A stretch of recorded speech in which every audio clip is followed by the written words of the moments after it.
I heard like Better. That's not what you were asking. It's Better. For all the people in your generation, Jordan, that just refuse to spell words correctly. What's going on, everybody? NBA Strategy Show, Tuesday, December 5th. I am Josh Engleman. I am joined by Adam Scherer. We're brought to you by Better. 2-game slate again after 2-game slate from yesterday. The Pacers-Celtics game was fun as hell, minus the rotations. But we did learn a little bit for this in-season tournament, and I think that might inform our decisions a little bit more today. Hit that like button if you haven't done it yet. Subscribe to the channel. Hit the notification bell so you know when everything goes live. Follow us both on Twitter. Adam, Andrew Nembhard was fun yesterday. Yeah, just as fun as Peyton Pritchard. Yeah. I had no Peyton Pritchard, which was great for me. He couldn't buy a bucket, but at least he had the opportunity to buy buckets. Andrew Nembhard, on the other hand, definitely didn't expect him to get essentially removed from the rotation, but he was the guy that lost out. Didn't see that one coming. Yeah, didn't see that coming either. Fortunately, McConnell only played 9 minutes, so he ended up not mattering either. That had the potential to be really annoying, but yeah, Nembhard not playing or playing 5 minutes was awful. Pritchard played 15, just could not score. Yeah. Also was awful. Hauser was good, but yeah, he could miss for a bit. Yeah. Halliburton is absolutely amazing. Yes, he is. Yes, he is. No Isaiah Jackson either yesterday. Yeah. So we did learn, at least from the Pacers side, they were willing to consolidate their rotation in the in-season tournament. You didn't get that as much from the Boston side, but I don't think you were ever going to get it from the Boston side either. Like, I think we got what we were expecting there.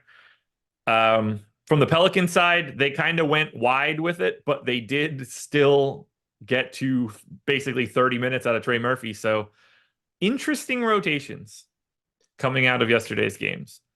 I'm curious to see how that affects us, the way that we project things today. And I made a couple sizable jumps. The Pels cut Hawkins and, for all intents and purposes, also cut Daniels. Yeah, Daniels played like, what, 6 or 7 minutes? Daniels played 6. Hawkins didn't play. Zeller played 4. I'm happy for the way that we talked that through, because it did feel like Hawkins was the logical odd man out for the way that you would want to play that game. Right.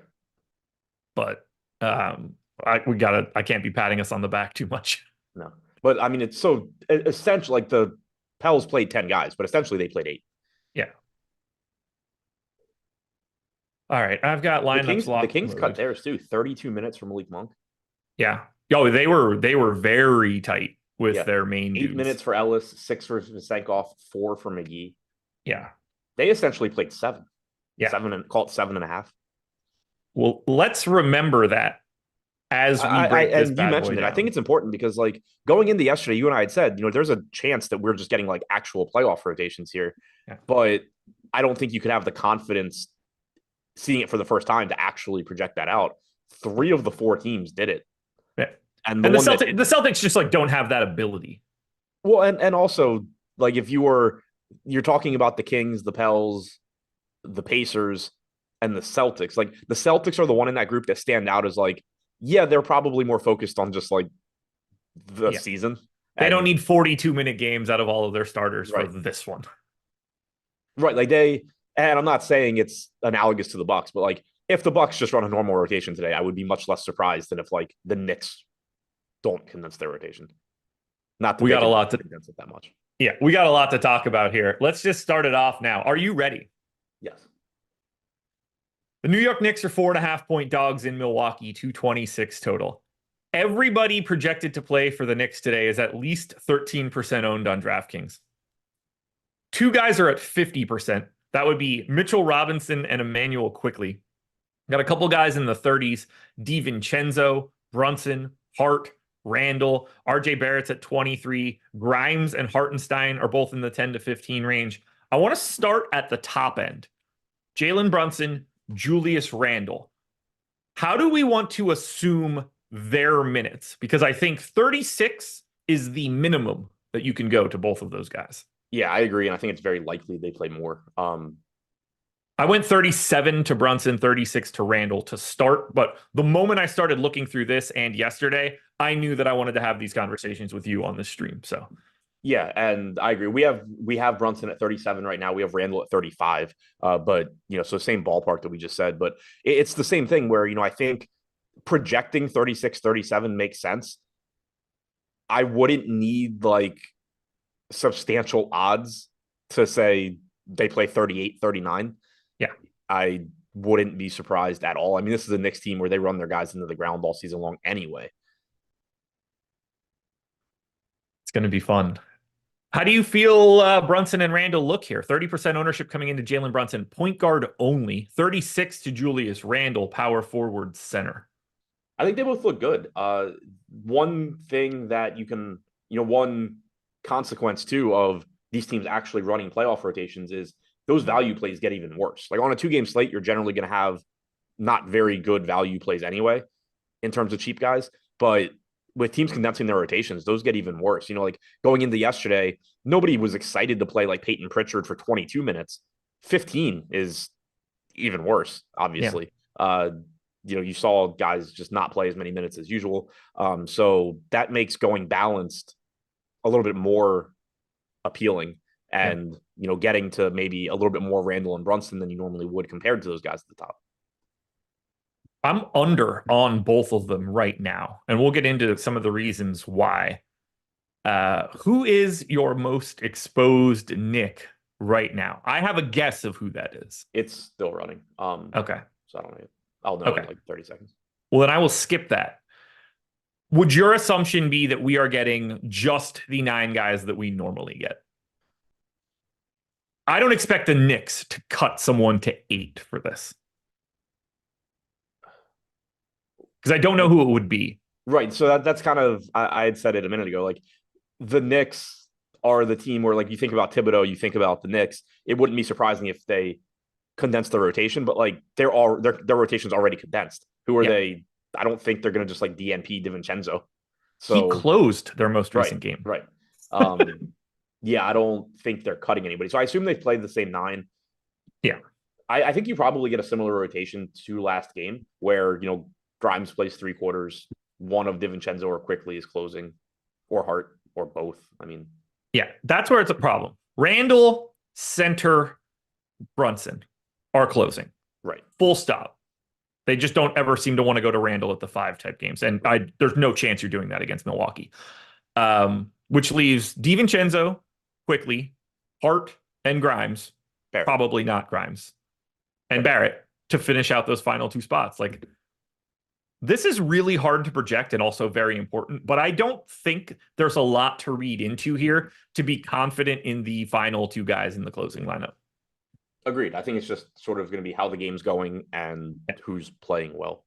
Like Dante DiVincenzo closing the most recent game without having RJ Barrett close, or obviously I guess Grimes in that situation, but not that he normally closes. Like, if Dante DiVincenzo is closing today, a $4,400 shooting guard small forward looks very interesting. If Dante DiVincenzo is going back to that role of not closing, then 18 minutes of him is probably not that great if he's 28% owned. Where you land with him and how you project the minutes to the bench dudes for the Knicks dictates everything. And I think it's really hard to do it. Yeah. And to get back to your question, right now, my highest owned guy is Quickly. I do not think that was my expectation. I don't think that, well, it might hold. I don't think, so I'm getting 73% right now. Yeah. I think that comes down. We have him projected for 24 minutes right now. I think that's high. I have it at 24 as well, but I don't know what else to do. He's played 19 in each of their last 2. I think he's less likely to close than Hart or DiVincenzo. Okay. I don't disagree with you. Every one of these minutes that you could take from one person to give the other just has such dramatic effects to the Knicks. And let's not forget, the Milwaukee Bucks are 5th in pace, 17th in defense. This is a pretty solid matchup for the Knicks, who are crazy slow.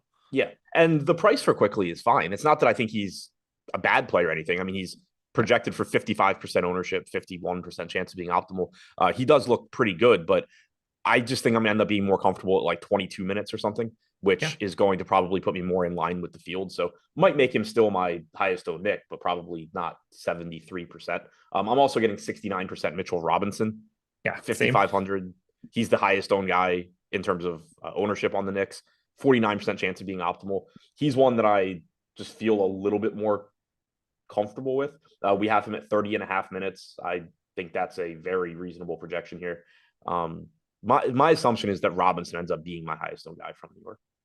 He is my highest owned guy right now. Let's talk through Grimes. Let's talk through Barrett, Grimes, Hart, Quickly, and DiVincenzo. Who would be your expectation for playing the most minutes in that group? Is that Hart or Barrett? I think Barrett, but it's close. Yeah. I mean, like right now we have Barrett at 28.5. We have Hart at 28.3. I think that's... I got it at 30 and 29 for the two. Yeah. The relationship then for the rest of these guys is where it becomes very interesting. Grimes, DiVincenzo, and Quickly. It feels like Grimes is 3 and out when it comes to rotations. It seems really difficult for him to end up on the floor ahead of all those guys. Everyone.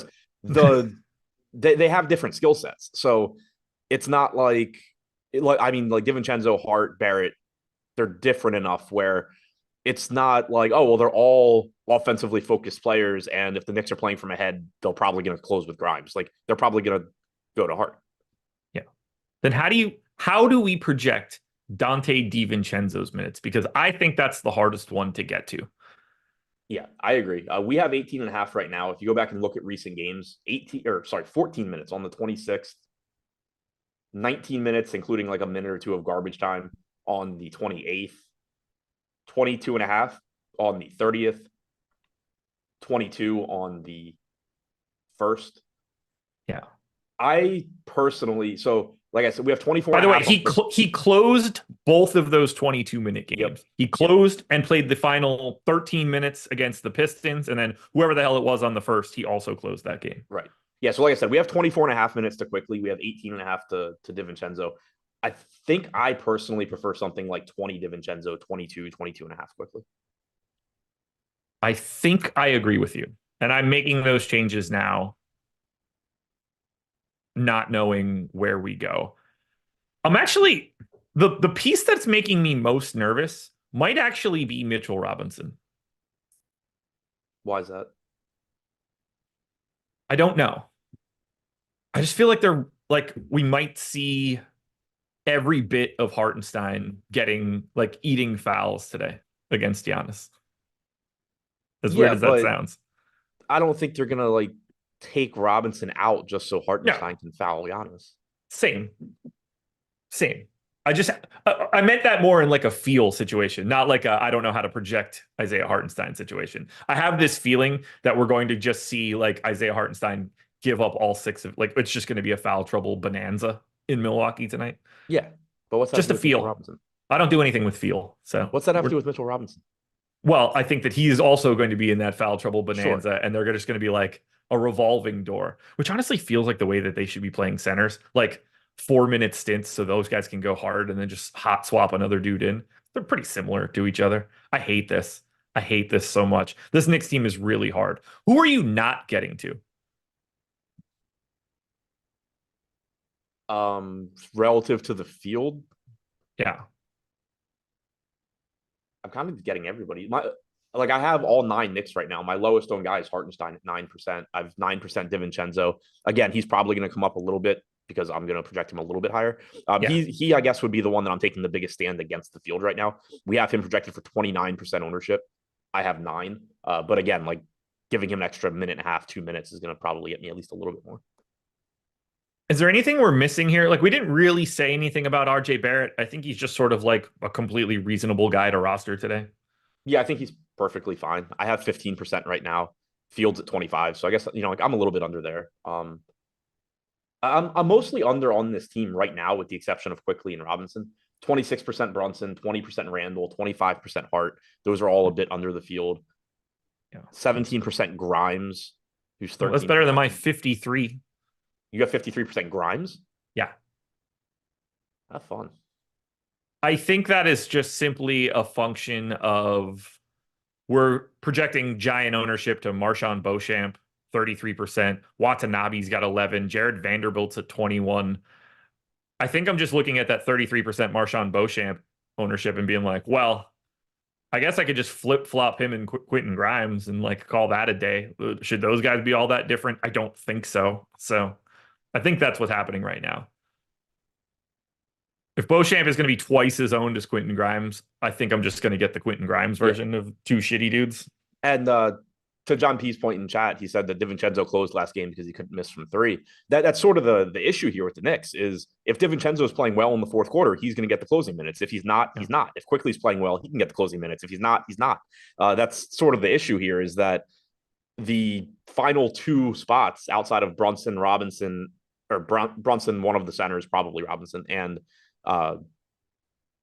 Randall is whose shots are going in, who's playing well defensively, like what's the score in the game. It's all stuff that I have no idea what's going to be happening in the fourth quarter of this game. Yeah, it's just split the differences and hope you're on the right side of history. Right. And that's, I guess, to elaborate more, like when I'm saying that like I'm more comfortable going around 22 and a half minutes or so on Quickly, 20 minutes on DiVincenzo, it's not because DiVincenzo closed the last couple of games. It's that like going 24 and a half on Quickly, I know there's a good chance Quickly plays 20 minutes in this game. I don't think there's a very good chance he plays 29 minutes. No. Like I'm a lot more comfortable there being like, okay, I'm going to split the difference on a range of like 20 to 26 or 20 to 25. Like he could play 28, 29. You don't have to go back that far to see him do it, but it's not, it feels less likely, or it seems less likely than 20 minutes or 19 minutes. And so that's why I want to be a little bit lower there. And the same thing for DiVincenzo. If you're going 18 and a half, yeah, he definitely could play 14 or 16. But I think the range that feels most likely to me or seems most likely to me is like 17 to 22. Yeah. Somewhere in there. It's the Knicks are hard. The only saving grace for the Knicks is that I don't know how this ends up going, but like you're happy with whatever Nick you get because you know they're going to be out there. There's not going to be an Andrew Nembhard coming from the Knicks today. Like they're going to play. You might just get them wrong for the amount that they play, but they're going to play. That part helps. That part helps. I'm adjusting. Right. I won't have it done for a little bit, but I'm just rerunning everything with slight Knicks adjustments because I'm curious to see what difference it makes. All right, if you're going to do it, I'm going to do it too before I start my read because I made the changes that like we were talking through, so might as well just pop these bad boys in there and get it done. It doesn't get better, by the way, for everybody else that we're about to talk about. It's a disaster. This one is just not as fun as yesterday's slate, and yesterday wasn't exactly fun to begin with. So take that for what it's worth. All right, I'm going to get that started, get those lineups running. And then we can talk about the schedule for the rest of today. NFL strategy show coming up next. That will be at 11 a.m. You'll get the NHL strategy show at 2 p.m. Then Adam and I will come back for the deeper dive at 5:30. And then you'll get live before lock at 6:30. So tonight, 2 straight hours of coverage. You really can't beat it. The only thing better than that is using our avatar on DraftKings or FanDuel, Yahoo, or Owner's Box. Because you can go to stokastic.com/avatar, load up our logo, and if you finish in the top 3 of a contest with at least 5,000 entries, you will get 1 month of any Stokastic package you're looking for free. That's up to a $200 value. If you're looking to try out the Sims, this is a great way to do it, and it costs you nothing. You don't have to have a sub to us to download our avatar, but you're going to get one after you pick up that dub. All we need you to do is head to @StokasticHOF and tweet that victory to our Hall of Fame. We want to be able to promote your victory, and we want people to see that you've got our avatar. So do that. Go to stokastic.com/avatar, click the link in chat or the link in the description of this video. I probably killed close to enough time there. Yeah, I'm probably like 30 seconds away. Phrasing. Means I'm not starting for another 15 seconds. Yeah, I can go twice. So much fun. So much fun. Yeah, I'm getting there too. Let's just move it on over to the Milwaukee Bucks side of this one. I think this side might actually be worse. No Pat Connaughton, no Jay Crowder. Andre Jackson is questionable. About 20% ownership coming into Bobby Portis, Brook Lopez, Cam Payne, and Damian Lillard. We've got 30 to Malik Beasley and Marshawn Beauchamp, 40 to our boy Chris Middleton, and 9 to Giannis, who is difficult to get to at 11-4 power forward center. Let's start it at the top. Giannis at 11-4, Dame Lillard 9,300. Not a ton of ownership coming in. Not surprising. Good Knicks defense, terrible Knicks pace. This is a bad spot for Milwaukee. Yeah. My quickly dropped to 37%. So okay. I'm also down to like 10% Randall. That's another one where if this were locked right now, I'd probably just bump Randall to 36 minutes, 37 minutes instead of 35 and get a little bit more. But I really just wanted to see what was going to happen with quickly if I did that. I have that came down quickly. Yeah. I have 77% Robinson now, but it did flatten out sort of everything else for the Knicks. As far as the Milwaukee side, oh God. Yeah, get ready, buddy. It's I told you, man. It's gross. It's not Beauchamp. Is it Campaign? No. It's Beasley. Oh, okay. So he's been playing like 36 minutes a night for the past couple of games. Yeah, but so he's still Malik Beasley. Sure, but it would be a lot worse if he was still like flirting with that 28 range that he had been around. Yeah, I'm getting like 73% Beasley right now. He's the guy I'm getting the most. So, and that also, I guess, makes sense. You know, it goes with what we talk about a lot, where the exposures you're getting to some guys are also influenced by what you're doing with other guys. Me cutting, I'm sure before I cut quickly's minutes, I was getting less Beasley. Yeah, but sure. Now I just changed that. I lower quickly at that price, and it's just like, oh, well, how about you just play all of the Malik Beasley now? 26% owned, 29% chance of being optimal. So we do have them going a little bit under owned, 5,700. Like you said, the minutes are there. The matchup sucks, but it's a 2-game slate. You're just not going to like a lot of the plays. And in a lot of cases, and same as yesterday, you're really not going to like the guys you're getting the most of in a lot of cases, because it's still going, you're still going to have that function where there are less inexpensive options to get to than there are good players to get to. And so you're going to generally end up, at least to some extent, spreading out what you're getting to from Giannis, LeBron, Booker, Durant, Davis, whereas you're going to just end up concentrated on cheaper guys. So I guess that's why I'm getting to Beasley. You know, we do have him going a little bit under owned. He is playing a lot of minutes. Yeah. That's kind of all that you can say about him. It's not, there's no, you know, oh man, I think this is a great spot for Beasley, or like, I think Beasley is going to suddenly take over the offense from Giannis, Dame, and Middleton, but minutes have been there. They have. By the way, I have 5% Beauchamp, so that's exactly what's happening. I'm just kicking Beauchamp to the curb and going to Grimes. It's like the I don't think I'm getting either. Direct pivot. I have 4% or 5% Beauchamp, 16% Grimes. What are you doing with Giannis, who quite clearly projects pretty well, but hard to get to at 11-4? Yeah, probably related to what I just said about Beauchamp and Grimes. I have 4% Giannis. I have 6. And obviously, like, there's not an amount where I would be bummed. No, but I get it. It's what we were just saying. It has nothing to do with Giannis himself. It has to do with, do I want to jam in a much more Beauchamp and Grimes and get Giannis or not? Yeah. And one thing to keep in mind too on the 2-game slate. So there's kind of 2 different ways you can think about it. One is that the raw points really matter because you don't have as many mid-range options that can conceivably score the same as Giannis on a given slate. And so there is that chance that Giannis just goes a little bit over his projection and you have to have him. But the other thing to keep in mind too is not just individual player ownership, but how your lineups with Giannis are going to look. Even if Giannis himself isn't that popular, if every Giannis lineup is built the exact same way, it's still relatively difficult for yours to be the one that wins. Do we want to talk about their rotation? Anything specific? Last 3 games, I think, is the easiest way to say it. But even if you want to just do the last 2, they have locked themselves into 9 with Connaughton gone. 1 game got Andre Jackson, 1 got AJ Green. But we have gotten big time minutes out of like the 4 main starters. And then you get this sort of like wiggle room on Bobby Portis. I went 37 to Dame and Giannis, 35 to Malik Beasley, and I went to 33 on Brook Lopez. I am getting over on Lopez. I'm neutral to Beasley. But the interesting guy that we need to talk about for this rotation is, how many minutes do we think Chris Middleton's playing today? Because that is a wild card. Yeah, it is. One thing I don't, you might be aware of it or not, because what you said wasn't wrong anyway, but that middle game on the 30th did go to overtime. Yeah. Yeah. But even the game before that, 39.5 minutes in regulation for Giannis, 37.5 for Lillard. Yeah.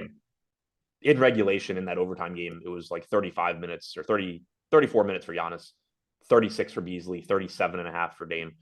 And then in that most recent game, 36 for Giannis, 39 for Beasley, 38 for Dame on the second against the Hawks. So, yeah, they have been playing a ton. You got 24.5, 25 for Middleton in the most recent one. The one that's interesting to me was 2 games ago. The game that went to overtime, Middleton did not play in overtime, but he played 26.5 to 27 minutes in regulation. Yeah. I don't think like 28 minutes in this game is crazy. Yeah. No, I think he's live to play 30. You just can't project that. Right. And that's why. So that kind of comes back to what we've talked about with Middleton a lot. I think 28 is a very likely outcome. Yeah. I think you probably should project 26 or 27. Agreed. But I think if they're ever going to give him that bump, it's today. Yeah. Like he's clearly close. He had gotten close. Then he had the injury where he left early against Washington. Yeah. The thing that really kind of confident is not the right word because I have no confidence in how many minutes he's playing. But the thing that makes me somewhat optimistic is that he had the injury against Washington. He left the game. They didn't go back to babying him. They were just like, okay, he's back now and he's just still going to play 25, 27 minutes. So they don't seem overly concerned. It doesn't seem like, oh, he got hurt. We were too aggressive with him. Let's go back to 17 minutes and start over. So what are you getting the most of for Milwaukee? Because right now my answer is Middleton. Beasley first, then Middleton. Yeah. And that's with Middleton. We have Middleton at 26 minutes right now, which, like I said, I think is a good projection. Sure. I think there's a pretty good chance he plays a couple extra minutes. Yeah. But I like, with Middleton, I like being towards the lower end of his minutes range with the projection because you still don't have that full, Middleton, well, maybe you do, but probably don't have, Middleton played 35 minutes today in the range of outcomes. No, not so much. Who aren't you getting to for this team? Giannis, Beauchamp, Portis, Payne, Dame. Okay, I have 45% Bobby Portis. I wouldn't mind that. I'm really only getting to Beasley, Middleton, and Burlow. Yeah, I got 45 Portis, 30 Lopez. I didn't get campaign. 25 Dame, I'm pretty happy about. I'm getting a lot more of like Durant on the next one, which we'll talk about. But yeah, big stand on Middleton. Very big stand the opposite direction on Beauchamp. The Portis one's really wild because they have shown a willingness to go to the triple big lineup more recently, especially with Connaughton out. I have no idea what to pick. Like I went 24 minutes on Portis and he can go for either direction and I'd believe it. Yeah, so this is another spot where I'm going to end up with a higher projection on Portis than I have right now because we have him at 22 minutes, which on the surface is fine, but we also have a 10-man rotation, and I don't think they're playing 10. So neither do I. We have 10 minutes coming into AJ Green. We have 6 coming into Andre Jackson. I'm going to end up taking away those 6 Andre Jackson minutes, probably giving like 2 to Portis and figuring out where the rest go. But I split my minutes between Green and Jackson because I don't know which one to pick. I don't really care which one it is. I don't know what to do with like I don't want to pick the 9th guy for the Bucks and like just jam that dude because I have him. Right, but I think it's going to be 9. I just don't know where else to go with those. Right, minutes. Which is fine, and that's I think what we did. But combined, we gave them 16 minutes instead of 8 to 12. Yeah, that's where it starts to get tricky. Someone's going to get them, and maybe that's why Marchand Beauchamp should look a little bit better. I don't really know what to do with his minutes. Right, we have 15 for him right now. I think I probably end up giving him like 17. So like 2 of the Andre Jackson minutes are probably going to go to Beauchamp for me. 2 are going to go to Portis. Maybe like, I don't know, 1 to Middleton. What do we have Giannis at? 35-6. I'm getting closer and closer to wanting to go 38 and 38 for Dame and Giannis. Yeah, I mean, I think you could do that. But yeah, so my point here is that I think Portis, Beauchamp, maybe Payne. Like I'm going to end up adding an extra couple of minutes to those guys, and I'll probably end up with more than I have right now, considering I have 5% of both. I doubt it's going to turn into me just jamming them, but I do think that's the spot where I just end up with them being a little bit more better projected than they are right now. Tricky rotations here for Milwaukee. Beauchamp is a question mark. I'm just happy Beasley's had this like run up of playing more minutes lately. because, if he was just sitting around like that 30-31, it's all bets are off. But Right. 36-38, obviously overtime for one of them, 41 and 39. Feel a little bit more comfortable just getting him for 35 minutes if I need to. Excited to be going into the slate, jamming my least favorite player in the NBA. Wait, who's your least favorite player in the NBA? Beasley. Oh, okay. I was in my mind. I was just like, who don't you like here? Like just because, but that's a DFS related issue, not a Malik Beasley specifically. Stupidest foul I've ever seen in my life. All right. Anything else here from Milwaukee? Are you getting to a lot of Lopez? I have 31% and I went 33 minutes. Okay. Yeah, I'm at 34%. We have, I think, 34 minutes. He's only projected for 20% ownership. We have him at 26% to be optimal. So not too surprised that I'm getting over the field on that one. I like it. I think they want to rely on it. Like they don't, I think that's the type of guy they just want to rely on when the game is real. And I assume you have no issue playing Lopez and Portis together. Absolutely not. Not on a day like today. And with Portis being power forward center and 5,600, that's like really not that bad of a price tag for him either way. Yeah, and they're going to play alongside each other, you assume. Yeah. Better is the sponsor, and this is the best way that you guys can get a little bit of extra loot. You can double your first deposit up to $500. That means they are going to match whatever amount you put in up to 500. If you only got 300, that's fine. They're still going to match with another 300. And we're talking about another pick'em site where you can win up to 100x your entry if you correctly select those 8 picks. They're covering the NFL, NBA, MLB, NHL. You know these pick'em spiels at this point. I tell you about this pretty regularly. And I tell you every single time that the main takeaway is grabbing the deposit bonuses when you can. And this one is the best one that exists on any read that we do. Better is giving you the most money possible on a deposit in comparison to everybody. This should be the one that you take advantage of first. Find that $500 wherever you can get it and get that deposit match. Win up to 100x payouts. The legal age for gambling in most states is 21 or over. And if you or someone you know has a gambling problem, please call or text 1-800-GAMBLER.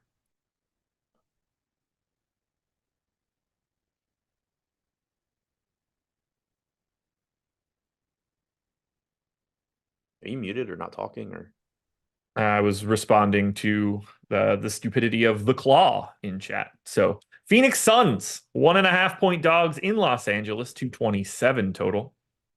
For the Suns, no Bradley Beal, Eric Gordon questionable, which unfortunately for us really does matter today, and probably don't get that information before 7:30. Just an annoyance, but we'll deal with it. 10 to 15% ownership coming into Devin Booker, Drew Eubanks, Eric Gordon, and Yuta Watanabe, with another 25-ish to Kevin Durant and 35-ish to Grayson Allen and Yusuf Nurkic. This rotation is a true disaster, especially with the Gordon news. Let's start at the top. Devin Booker, 10-1, point guard, shooting guard. Kevin Durant, 9,900, power forward only. I'm getting a lot of one of them. It is not the guy that's more flexible, though. Yeah, same page. I am getting a lot of one of them. Getting a lot of Durant, not getting much Booker. 45% Durant for me, 6 Devin Booker. 46% Durant, 5 Booker. Yeah, it's... I mean, it makes sense in that, I don't know how you have them projected. We have Durant 4.5 points higher than Booker at a cheaper price tag.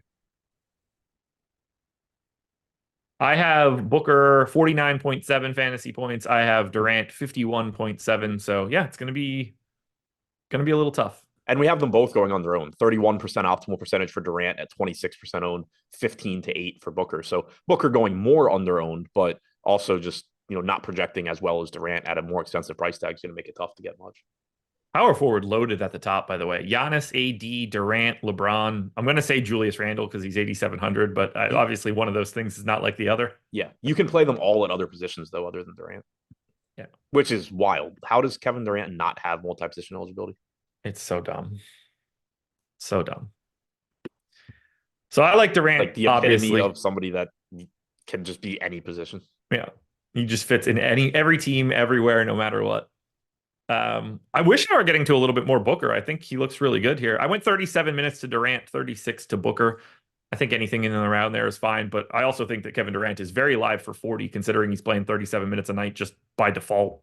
Yeah, both of those guys. So the Suns are a really interesting team to me from that, like the narrative standpoint that we were talking about with Boston compared to like Indiana, where the Suns are obviously a team that considers themselves an actual title contender, and I'm sure cares more about the regular season than this tournament. But one, they still haven't played together a lot, and they're still clearly not with Beal being out. But you still just have like the lack of real familiarity with this team. And then you also just have Durant and Booker, two dudes that just love playing basketball. Like, it's very easy for me to convince myself that Kevin Durant and Booker are both playing 40 today just because they want to. Yeah.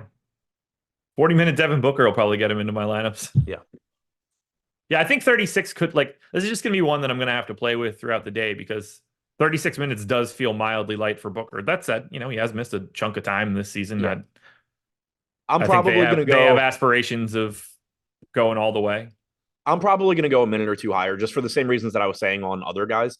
36, I think, is fine, but it feels a little bit low. And the reason is just that, barring foul trouble and stuff, there's no way that the plan here is for Booker to play 34 minutes. There's a good chance that they want him to play 38. Yeah. Like, I think his actual range is 36 to 40.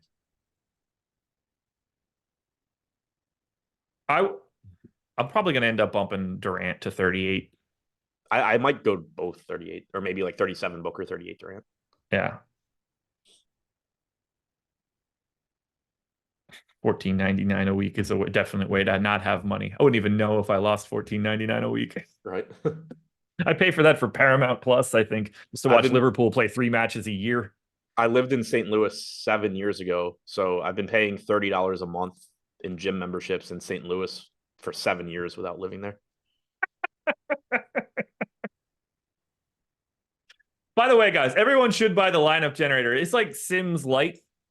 That price tag is also fantastic as far as I'm concerned. If you're looking for a little additional help in building out your lineups, we generate all of them for you. Then we cut out the ones that stink the most, present the rest to you. You don't have to take the lineup that shows up. You could click discard and get another one and another one and another one if you want. Or you could just rely on one lineup like the Claw did and immediately not understand how to use a product.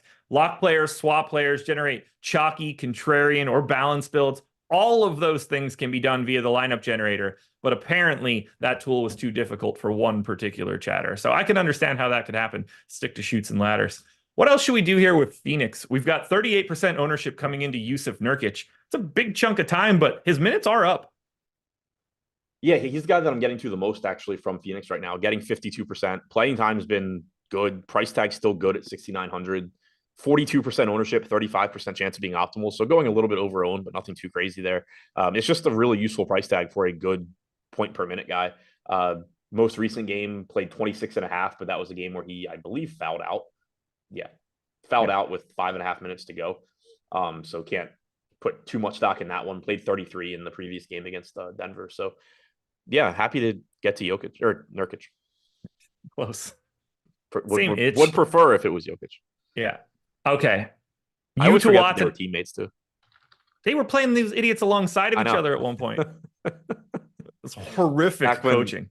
Jokic used to foul at like a higher rate than Jaren Jackson. Yeah. Horrific.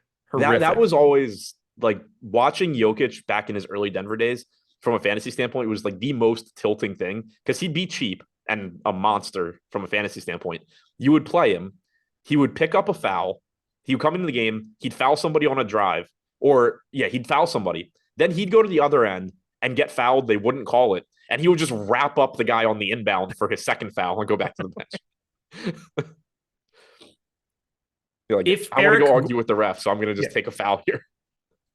If Eric Gordon is in today, we're going to lose at least one rotational piece, if not two, is my assumption. Durant, Grayson Allen, Booker, Nurkic, obviously all going to be out there. What do we do with Keita Bates-Diop, Josh Okogie, Nas Little? I'm going to assume Drew Eubanks just stays as the backup center. Jordan Goodwin, Yuta Watanabe, Chimezie Metu. One or two of these guys are not going to play. I think if Gordon is in, Jordan Goodwin's gone. He's not going to play a single second today. I don't know who's next after that. Wait, so who was missing from the game the 29th against Toronto? Because that's the last game Eric Gordon. Grayson Allen. Okay. And Nas Little, it seems. Right. Yeah, I'll say Goodwin played, but I just couldn't figure out who was missing. So Nas Little was in on the 26th, but Allen was still out and Durant. God, this team hasn't been healthy in forever. So the 22nd was the last time that everybody was allegedly in. Jordan Goodwin didn't play. Same for the game before that. And I think that makes sense. Yes. When you have all those ball handlers, you don't need it. The relationship between Metu, Watanabe, Little, Okogie, and Bates Diop is unfun to break down. It is. Yeah, and like it makes sense again for those guys to be ahead of Goodwin. Like this team needs the wing defenders more than anything Jordan Goodwin's providing. Yes. So, assuming Gordon's in, I think Okogie is firmly in the rotation. And I think Keita Bates Diop is also firmly in the rotation. I think Nas Little is. It seems it. It seems it. The question is then Yuta Watanabe or Chimezie Metu, which it seems like it's Watanabe. Right. I think it's Watanabe. It could also be neither of them. I also think they are very live to just shave another person out of this. Yeah. Complicated because we have $3,400 Watanabe, $3,700 Nas Little, $4,300 Okogie. Like Keita Bates Diop's $4,100. We have decent enough prices on these guys, and there are minutes to go around for Phoenix, but we don't know how thin they're going to cut it. And a lot of these guys aren't the best per minute dudes. Yeah. And also just the reason that I think Little is firmly in there is mostly just based on how Phoenix beat writers have been talking about him lately and during games. Like I think he's just playing. So 6% owned right now, 3,700. Yeah, I am getting. I have none. Little.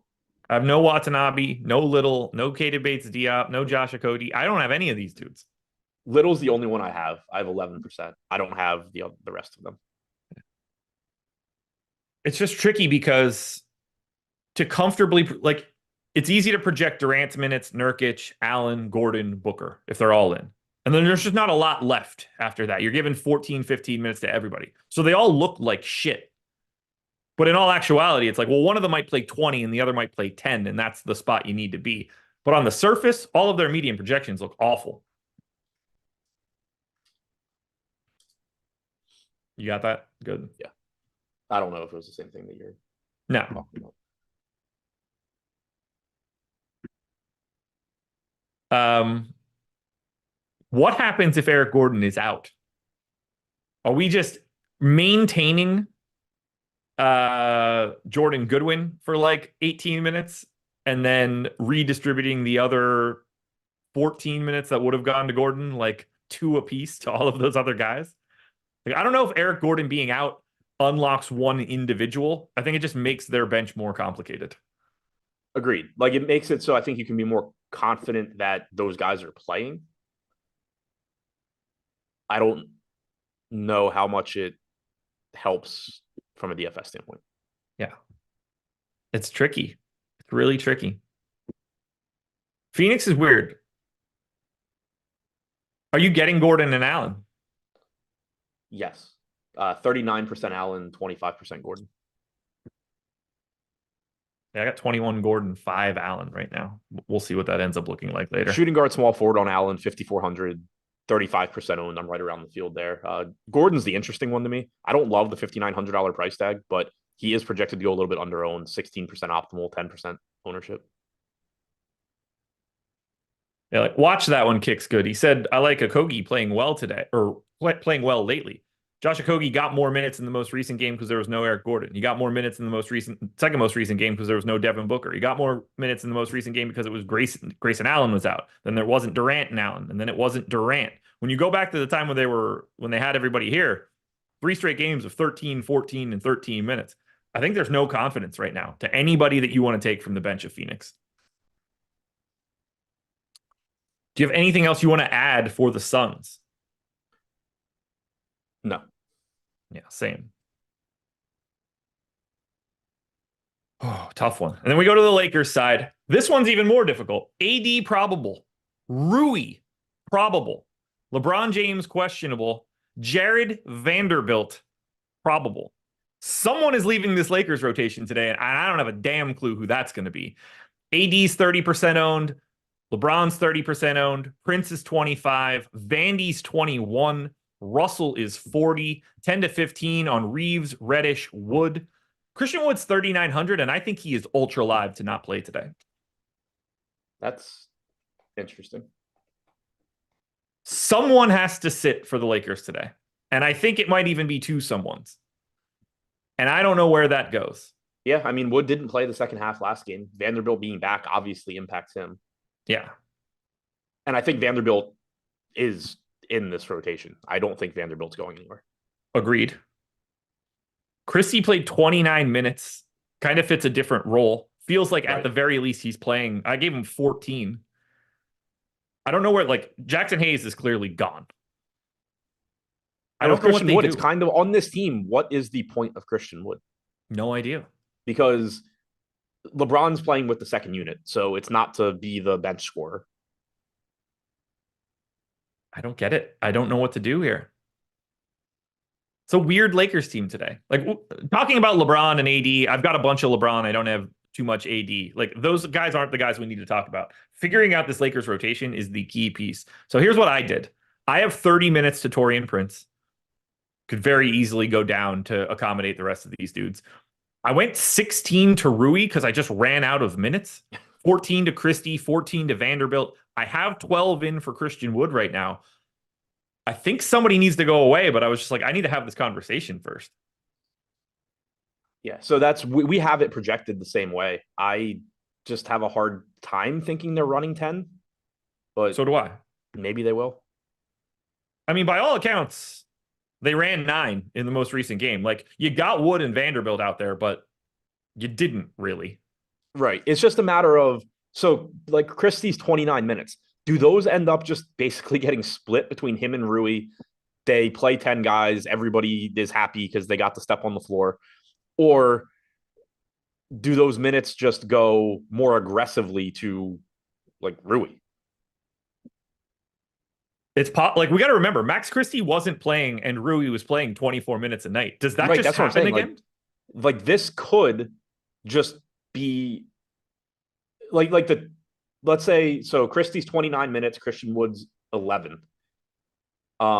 Which those numbers are a little high because it included garbage time for both of them. But what if those minutes are just split between like Rui and Christie, but where Rui is getting the bulk of them and Christie's just playing like one rotation in each half? Like that's also viable. Very viable. When I started looking through it, I was like, oh, I think Christian Wood's going to lose his spot. And then I was like, oh, cool. He's a $3,900 player today. Like, in 12 minutes, he might actually be successful. If everybody's going to play 35 minutes or 35% of Marshawn Beauchamp, then maybe I'm okay with 14 minutes of Christian Wood. Right. How much Vanderbilt do you have? 57%. Okay. Yeah. I gave him 14 minutes, by the way. So yeah, we have him at 14 minutes. I have 42%. Yeah. We have him right now. Sure. Right now, 20% ownership, 31.5% chance of being optimal. So this is a spot where I think the ownership probably comes up, and as a result, my exposures come down. But yeah, this is one of those spots, and I don't mean this towards us at all. Just like a sweeping generalization to the industry, like that. Those optimal odds for Jared Vanderbilt. I think that entire bucket of people is probably not taking on enough like disparity in what their outcomes really can be from a minutes perspective and a playing time perspective. Like, that's just a little too confident in the range of outcomes for his playing time. And it creates a number that's probably a little bit higher than it makes like total sense. Because there's 20 different dudes like him today playing 14 minutes that like you have no confidence in whatsoever. Not that I don't like him. Play you in a $10 head-to-head. I mean, you can send it. You know my screen name. Yeah, I'll happily take that every day until you want to stop, which will probably be like 2 or 3 days from now. But if you want to add a couple zeros, I enjoy the idea that within the last like 5 minutes, he has said that I made $128,000 playing DFS, and then also said that all I do is talk. Like, Yeah. one or the other. Yeah. I don't know what to do here with the Lakers, and I know that's not helping anybody, but is it possible that we just get a giant chunk of minutes less on Taurean Prince? It's possible for sure. I have no, like, these guys are so interchangeable. Yeah. They really are. I started doing it and I was like, I don't have enough minutes left for the people that I think are going to play the minutes. Right. Like, I think realistically, Rui should be projected for like 22 or something, and I don't know where to get them from. Right. And then also keep in mind, Cam Reddish could play more. Like, he's been coming back from injury. He played 24 last game. There's nothing stopping him from 28 to 30. Yeah. As weird as it sounds, like D'Angelo Russell feels more likely to be on the floor now than he has in the past because there aren't other Russells, but they have 100 fours. I still don't know if he's closing. Oh yeah, I don't know if he's closing either. LeBron and AD are. Right. After that, pick whoever you want. You would think Reeves is, but he didn't last game. Yeah. It's really difficult here. Like, I don't know what to do with some of these guys. Like, we have Rui projected for 0 ownership at 4,500. That feels like a guy you want to get to if that's true. Yeah, I mean, I have 1% right now, but yeah. It's the same problem you were just saying. We have him projected for 16 minutes. I know you said you have him at 16 minutes. It's not like that's a crazy projection. The problem is just that we could be entire, no matter what you do here. Like, I'm not saying this specific to Rui at 16 minutes. No matter how you project the Lakers today, there's a good chance that you're just going to be completely wrong. Yeah. And so those 16 Rui minutes could be 24. If you project 24 for Rui, you also could be completely wrong and he plays 12. Like, there's... Do you see these types of situations? This is going to be our last thing before we get out of here for NFL strategy. Do you see this type of situation as, I need to just decide what I think this rotation is, and I need to live with my guess? That's how I see it. I'm going to hedge and say that it's 10 to Wood and 14 to Rui. It's just like, I got to make this 9, and I got to rip a Band-Aid off, and I got to be the one that deals with that scenario. That's how I prefer to handle it, because it allows you to naturally be different than the field, for one. And in NBA, a lot of times it's very, very difficult to do that in a way that isn't like irresponsible, because it's generally pretty easy to project NBA. That's why NBA DFS is as difficult as it is. In a situation like this, I think that there is likely more long-term value in terms of your winning by just saying, all right, I'm going to dig into this. I'm going to figure out what I think the Lakers are going to do. If I'm wrong, I'm wrong. I probably wasn't going to win today anyway. If I'm right, and the consensus, because the thing is, the industry as a whole, no matter like our projections, everybody's, they're going to most likely in a situation like this sort of hedge and come in on a middle ground on everybody. And it's going to make it so you're not taking on a ton of any of these guys. You're not going to be wrong and lose a bunch of money because you jammed in Rui. But if one of those guys does play a lot, they're going to be a good play most likely, and you're just not going to have them because you hedged everywhere. So for me, I prefer trying to figure it out. And it's not that the other way is bad. This is a situation where I think you also have to sort of know yourself. Like, if you're at your 9 to 5 all day and you don't pay a lot of attention to basketball, and you are, there's nothing wrong with just hedging and using whatever projections you use. I have the time and pay enough attention to basketball that I'm going to make my best efforts to figure out what they're actually going to do. Who's the best pay-up play on today's slate? Durant. Yeah, I think so too. I have 40% LeBron too.